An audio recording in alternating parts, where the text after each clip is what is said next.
The freedom that we seek on the path of awakening inevitably leads us to surrender.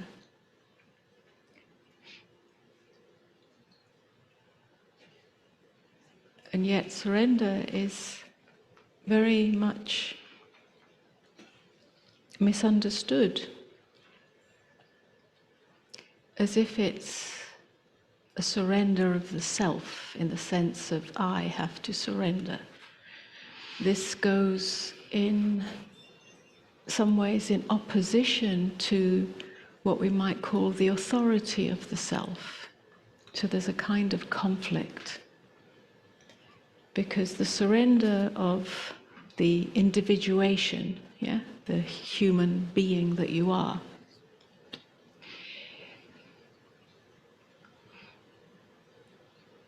is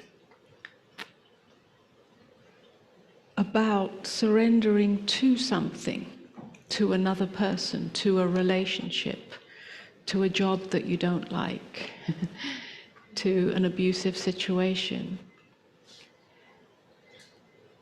So it implies or involves a giving up of your personal will.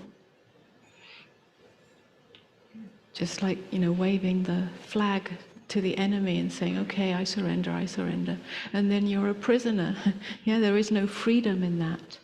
So very often when we speak of surrender, it's interpreted as I have to surrender something of myself to something, to someone.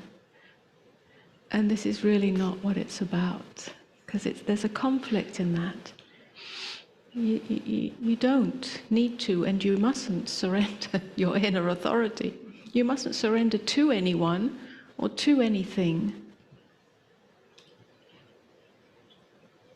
That makes you in some ways a victim, or a doormat, or something passive. That's not what it's about. You lose your inner authority in that. So we must understand what surrender is, if there is to be true freedom.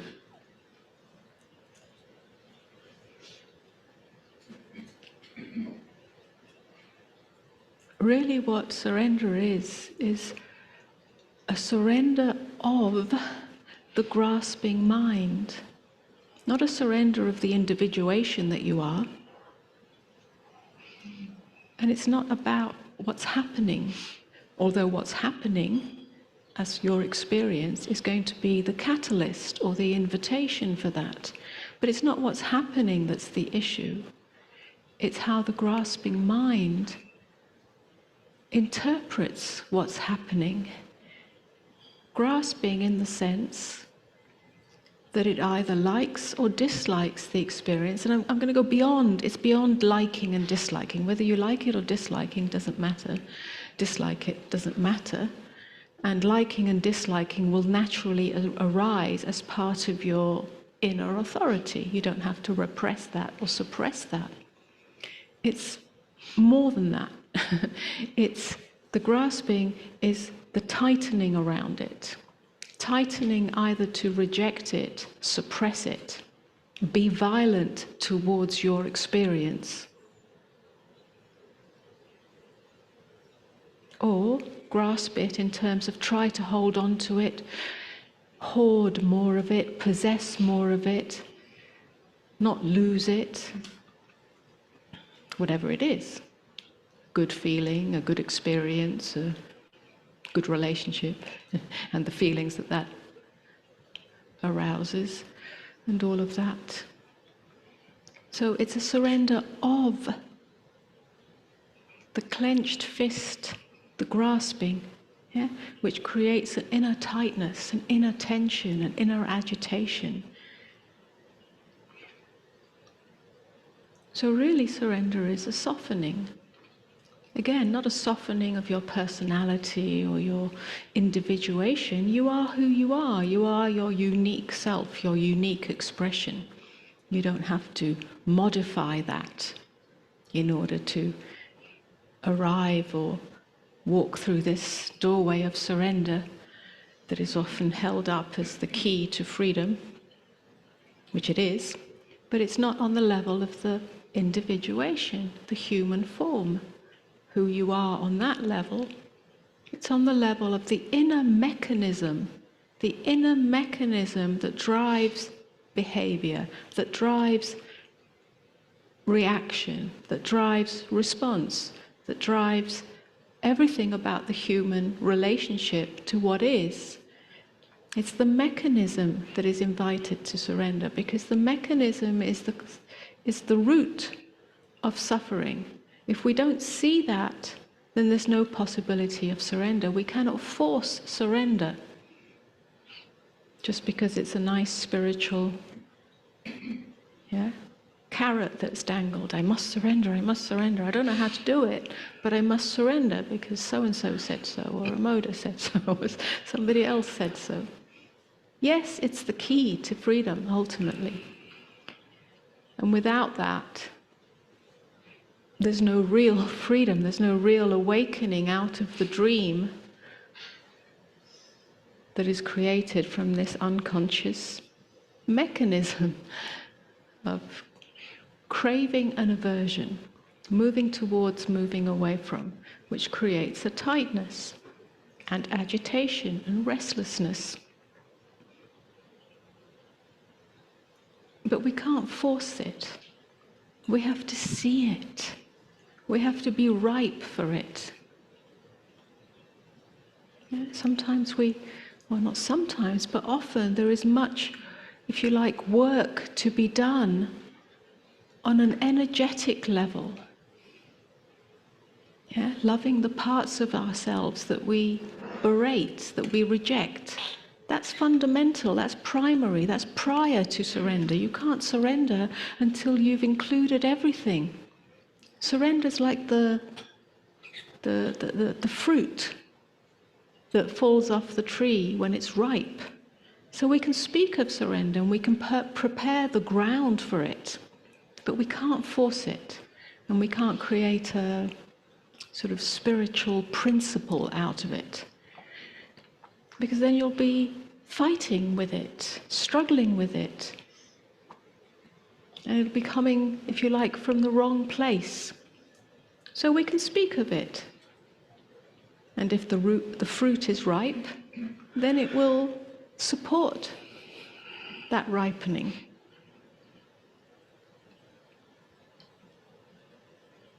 But first of all, we must be willing to see the mechanism. We spoke about this earlier. What is conscious awareness? When it's conscious, when you become conscious of awareness, what direction is it going in?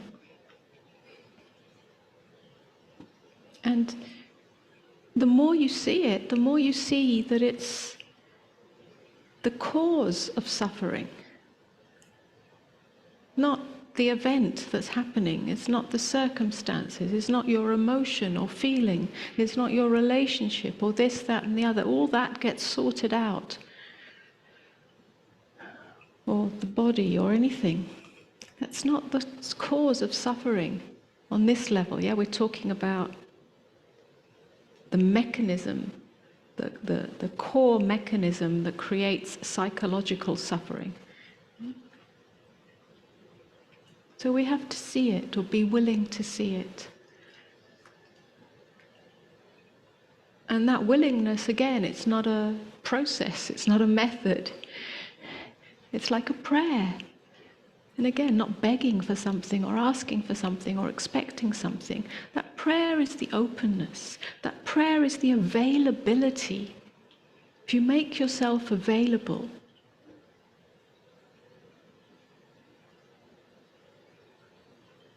without expectation, life will give you what you need to see.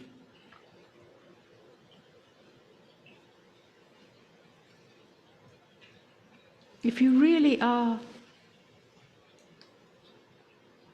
available, if you really want to, if there's a deep desire to know the root cause of suffering. When I say root cause of suffering, what does that sound like? Is it something that's just yours?